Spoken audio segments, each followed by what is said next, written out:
right, so this is the Community Preservation Committee meeting of Monday, March 13th, 2023. It's a hybrid meeting. There are 4 of us in person and 2 remote for now. Call the meeting to order. Any member inputs? You want to?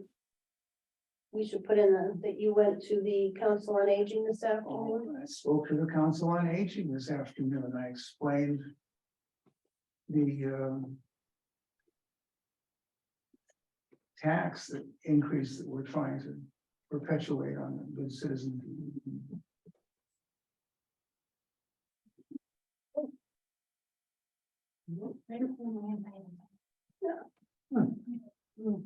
You're so smart to come.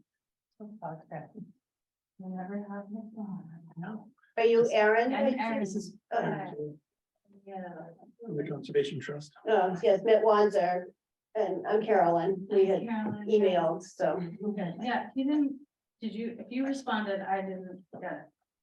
So, and I wrote to him again, didn't hear from him. So Okay. Maybe I don't know if you were on the email though. I was on one, maybe I just emailed it back to him and, Okay, I searched to see if I was missing it. But anyway, let's definitely. and, well, you're here, so that's good. Hi, Erin. happen. Andrew Samarco is in the ether. Oh. The Wizard of Oz. Yeah, right? You look different, Andrew. He's like staring right at me. Like a creature. And there was Binoculars. so the first item on our agenda, we'll get through kind of quickly, is a project eligibility and applications. The Houghton building, we only got one more quote back. We were still waiting for another.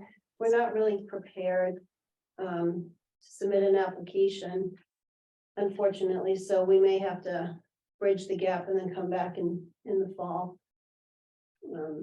I don't know, trying to get estimates from tradesmen is sometimes difficult, so. I will say though, we got one and it's $100,000 for all of the restoration of the windows, which I think we think is more in line with what we would be doing, the project. So because we had 30,000, which was really just a painter, and he didn't really, the restoration people want to like take the windows out, take them back to their shop and, melt the lead paint off. And they're saying like what they would end up with is a product that would last us maybe another 100 years and it would be done. The painter probably just come in and scrape, do it in, where it is. He was talking about power washing the windows and we know that's a no-no. So we think that he's more of a painter than a restorer. So we have one more gentleman who's going to give us an estimate, which we expect to be about the 100,000 as well, but we're just not ready. So Bartlett brought a copy of the Affordable Housing Trust. I don't know if you want to.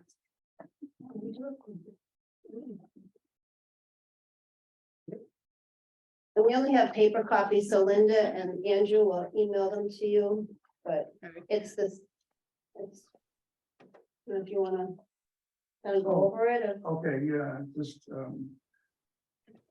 I put myself down as the applicant because I'm the unfortunate chair of the Affordable Housing Trust. This funding requested, I'm not sure what the balance is. I want all of it. I mean, that's what we customarily done, and I'm not really sure what it is. Actually, I was unable to find it due to at least in part to the turnover in the financial offices upstairs. So I put down 101,000, which is the number that we voted at town meeting.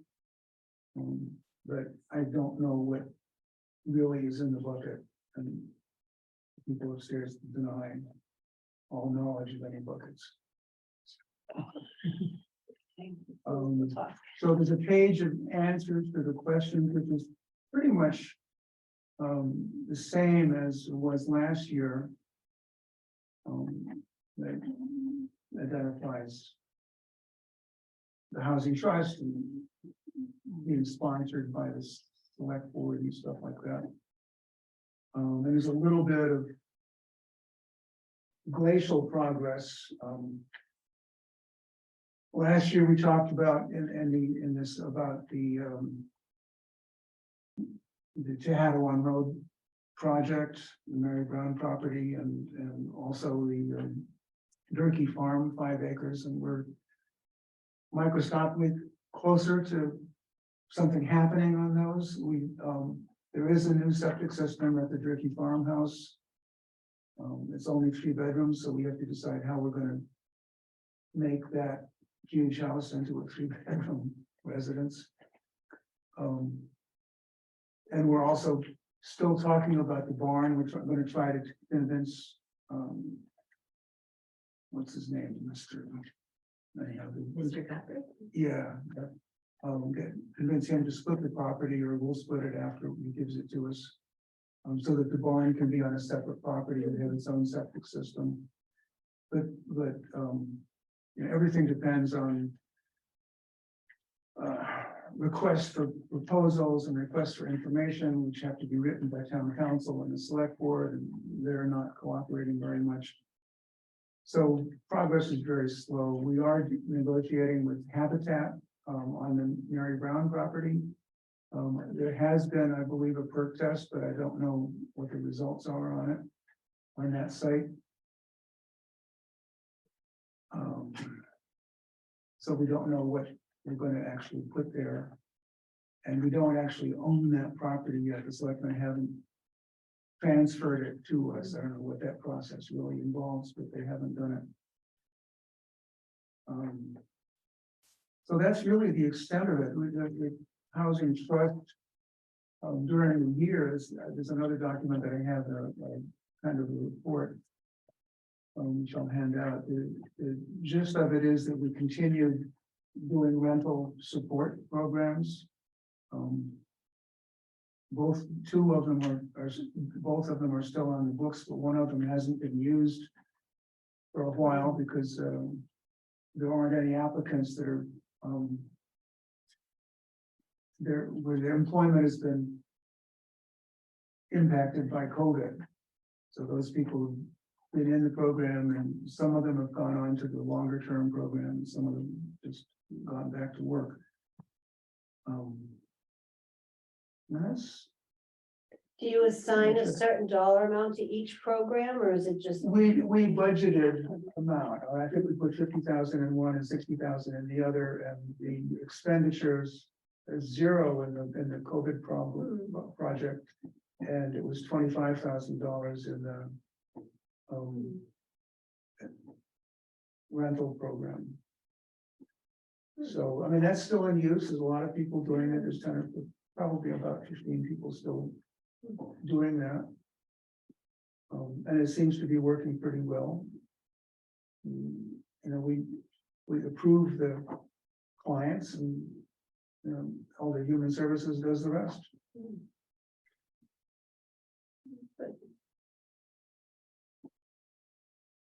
All right, so Andrew and Linda, are you all right without actually seeing the, Yes.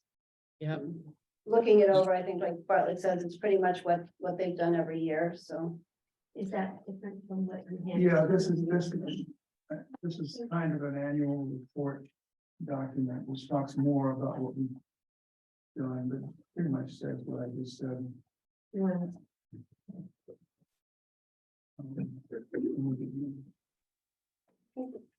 I think you had given me both sets, I gave one. Did I? as well, so, Okay. yeah. Yeah, so this is just the 2022 annual report that we had requested from the Yeah. Affordable Housing Trust. And it is basically what Bartlett just went over.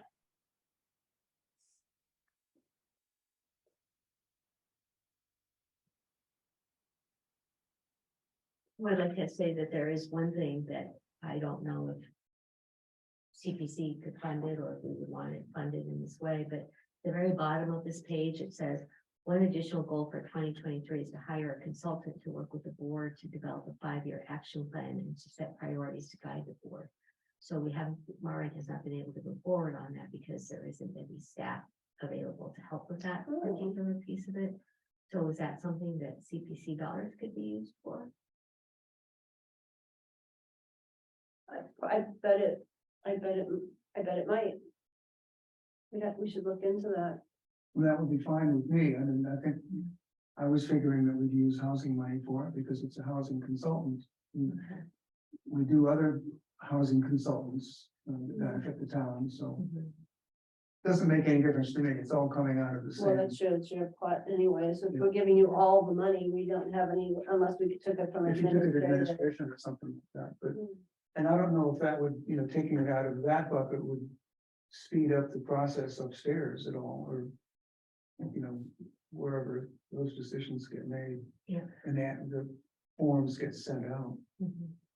but presumably with the assistant town planner coming on board, everything will be smooth sailing.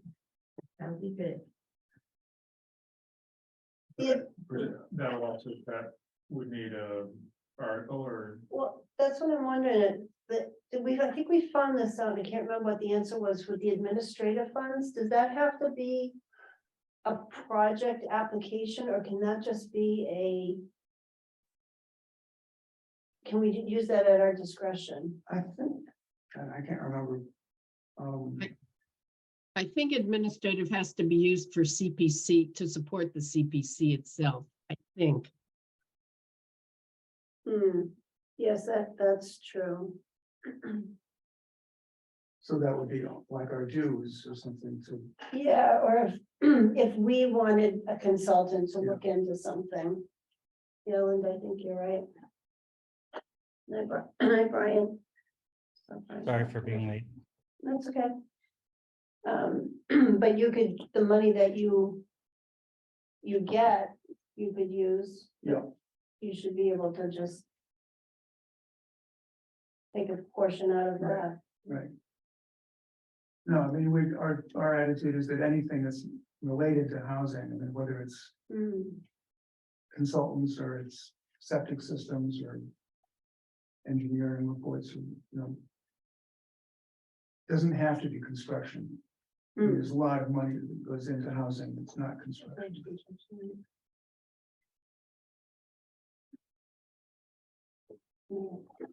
Brian, we were just talking about the Affordable Housing Trust Fund. I don't have an electronic copy for you, but we've done it every year. They take all the housing money and sweep it into the Affordable Housing Trust. So that's what this request is Sure. for. Sure, absolutely. And then Bartlett also submitted I guess it's a calendar year, annual report, which is something that the CPA had requested. Just kind of detailing what they've done over the year. Sure. All right, are there any other questions on you wanna accept you wanna make a motion? Yeah, I move that we accept the Littleton Affordable Housing Trust Fund 2022 annual report. I second it. Okay, moved and seconded by Anna and Linda to accept this is for the annual report for 2022. I guess we should do a roll call since we have 3 members remote. Anna, Yes. Bartlett, Yes, Carolyn is a yes, Saul, Yes. Andrew, Andrew's a yes. Linda, Yes, and Brian. Yes. Thank you. And then a motion for the application for funding. I make a motion, I don't know what the motion is. I make a motion that we approve the application for funding for the, is it the Affordable Housing Trust? Yes. Yeah. Second. All right, moved and seconded by Linda and Saul to approve the application for funding. Anna, Yes. Bartlett, yes, Carolyn is a yes, Saul, Yes. Andrew, Yes. Linda, Yes. and Brian. Yes. Great, thank you. All right, Bartlett, you're all done for another year. I'm gonna take a nap. Yeah. All right, so the next big thing, of course, is the 3% surcharge. We have in the audience, Rick Finley and Aaron, I've forgotten your last. Jade, thank you, Aaron Jade from the Littleton Conservation Trust. As supporters of. So I guess where we stand right now is we've done the presentation for the FinCom, we've done presentation for the select board. I talked to Anthony and Ryan afterwards, and they said that we should come up with a motion or a warrant for a warrant article, and it could be a tweet. I'm not really sure who's gonna make the decision on what we ask for. I think the town is going to tell us, and if we put something together and they don't like it, I think they may change it. But I couldn't really get a firm commitment from them, how, after the select board meeting, what the thought was. Whether they want to go for the full 3% surcharge, or if they want to do, hybrid, a step. Yeah. That was a question that came up this afternoon when I was presenting it. It said, somebody said, because I showed that sheet with the 1% and the 3%, thank you, so. And they said, where's the 2%?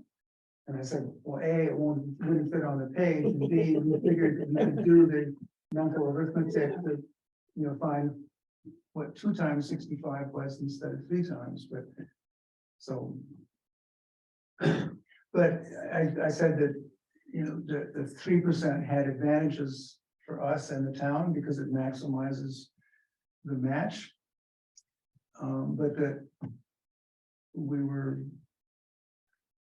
just making a suggestion and waiting to see what the result was at town meeting. And if it's nothing or 0.5% or 2% additional, we think we're doing good work and we want more money to do it with. Right. If I can just say that y'all presented to FinCom, or pronouns are a little tricky because I'm on both. But FinCom hasn't really decided nor taken a position.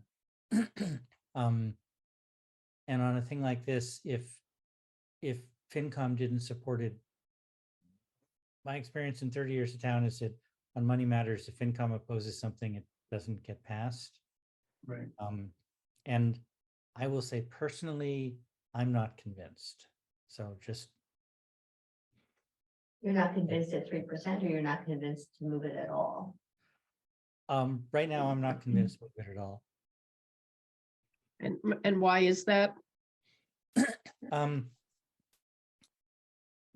Well, that's a whole discussion. I mean, I can give you the short answer, but but I think the longer answer should be with the whole FinCom. But we are already hearing lots of people saying that they're struggling with their taxes.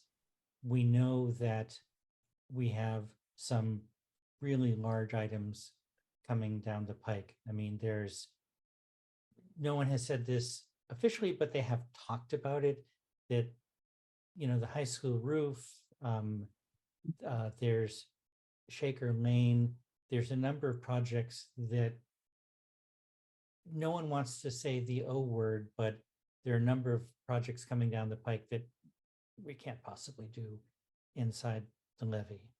And so we're going to be asking people for non-trivial tax increases. I'm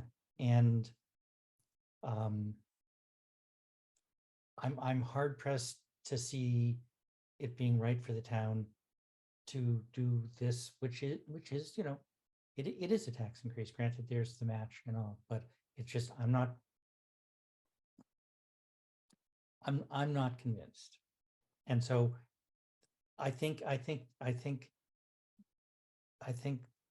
CPC should schedule time with FinCom. And we had a discussion, but we really didn't. It was the FinCom's first look at it. I think it's important to get FinCom on board if that's possible.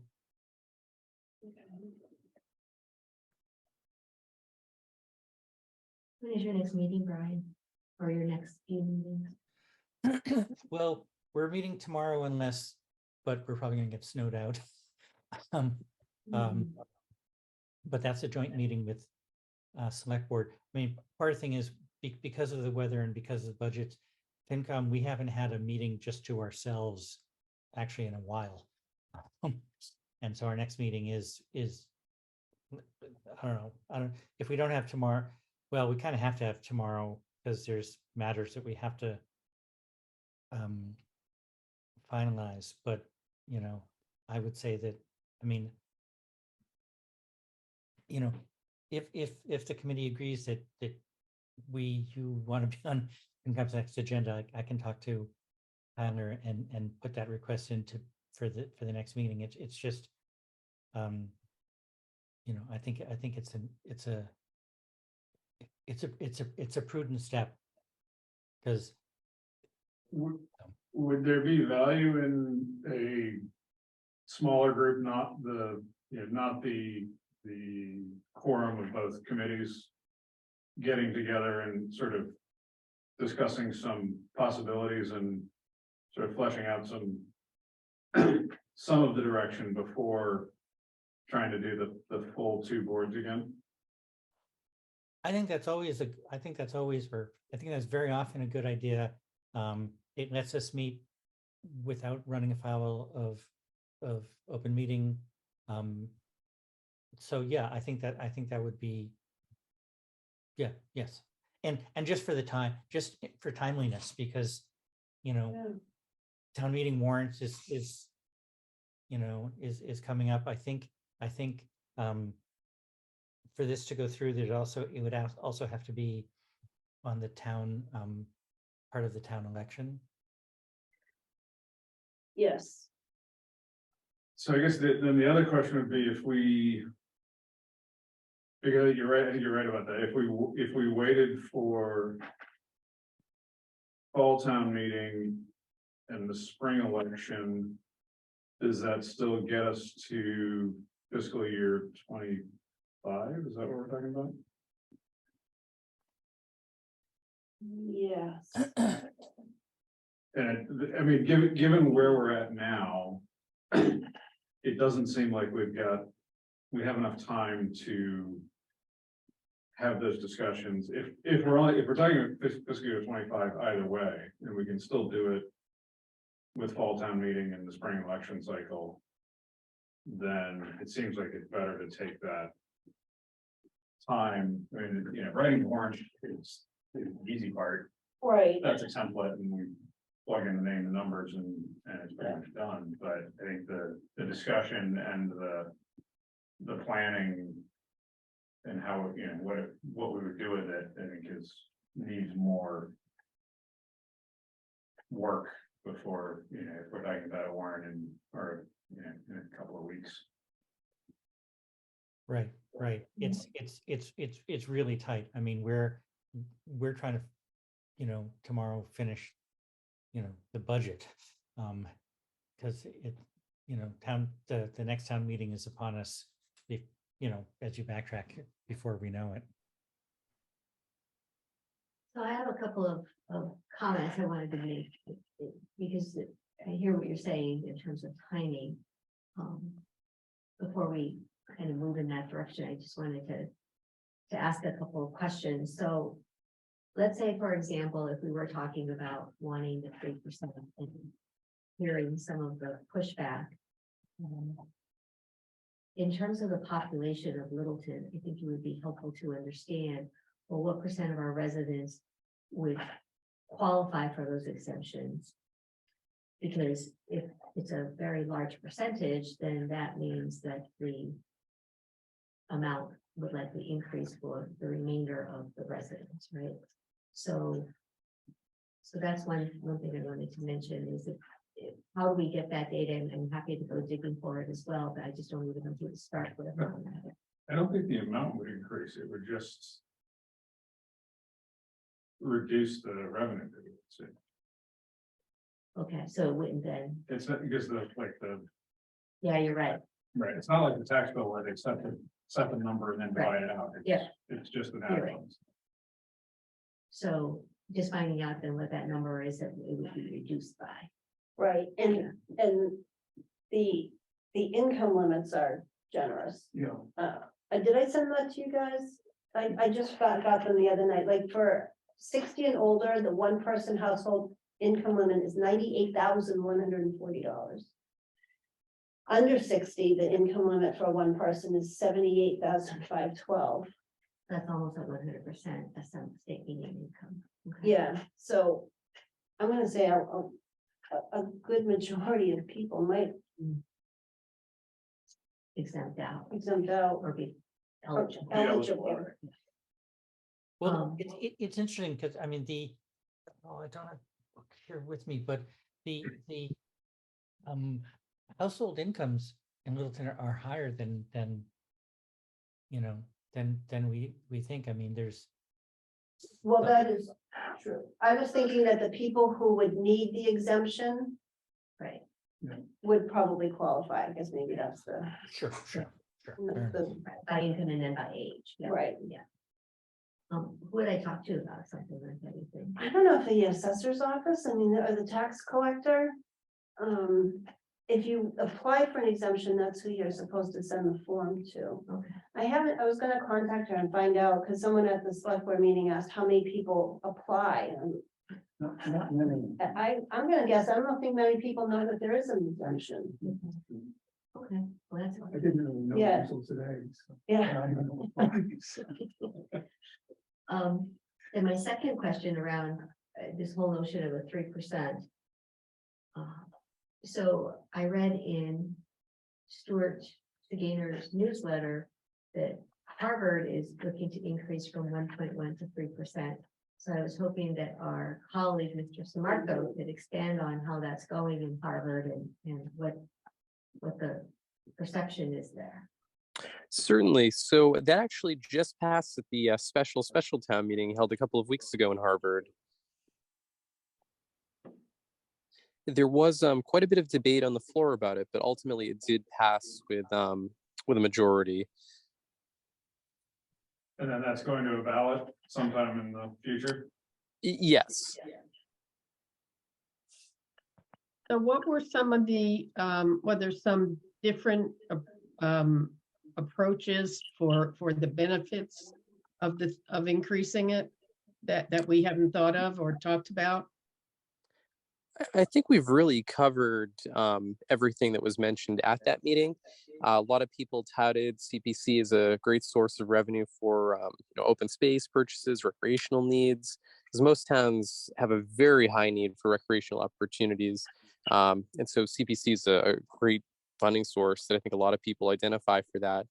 And yeah, and then in opposition, a lot of people, like Brian had mentioned, are saying, hey, look, my taxes have gone up $1,000 a quarter. Like, every little bit counts, whether it's $60 or $250, whatever we get hit with, that's, I'm struggling to pay what I have now. And I certainly hear that. I mean, it's definitely something that we should take into consideration. Yeah. Was the vote close? It was, I believe it passed by 2/3. So it was, it was fairly close, but it passed by Hey guys, Classical JJ popping in here. who? You can remove these. Hey guys, Classical JJ popping in here. Hey Linda, long time no see. Go to participants participants, okay. and on the right-hand side. Oh, yeah. On the Hey bottom. Linda, how about you? It just says pin. Hey. no long time